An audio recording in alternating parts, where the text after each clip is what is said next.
Reaction to that not guilty verdict in the trial of George Zimmerman, from the White House to the courthouse, where Zimmerman walked out a free man again.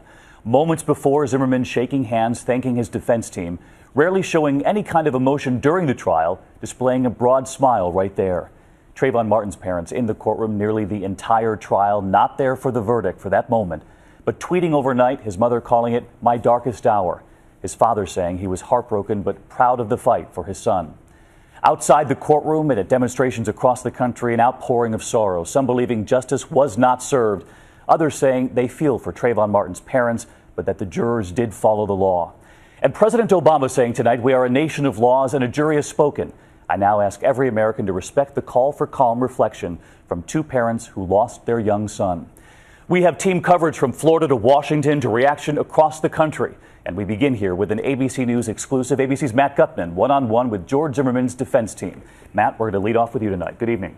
Good evening, David. We learned tonight that George Zimmerman is huddling with his family, that last night after that verdict was read, he walked straight out of the front door of that courtroom. Still, his attorney says that his life will never be normal, that George Zimmerman will always have to look over his shoulder. It was the gun that killed Trayvon Martin. And tonight, George Zimmerman's attorney tells ABC News in an exclusive interview that his client will get it back. Does he get that gun back? Yes, he does. How do you think he feels about guns now?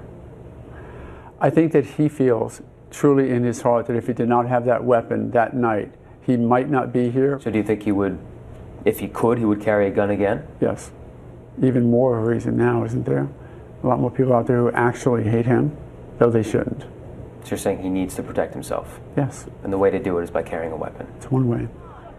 Justice for Trayvon! Because of those threats, George Zimmerman isn't free, O'Mara told me, despite being acquitted on all charges.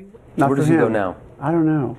He will never be able to just walk down the street and not worry about who's looking at him or who's walking up behind him. Does George Zimmerman still walk around with a bulletproof vest? He wasn't wearing it during the trial a lot. But I know that when he was out in public, he wears it. I think that he has a legitimate fear and a legitimate concern. He doesn't know who's going to overreact. Your bond will be released. O'Mara said the threats have made Zimmerman paranoid, and his notoriety has made him unhireable. He's almost untouchable.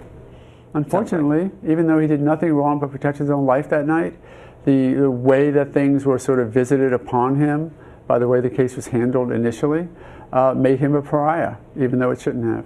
But Zimmerman isn't the only one fearing for his safety tonight. A lawyer for Trayvon Martin's parents tells us their location is being kept secret because of the death threats they've received. I do.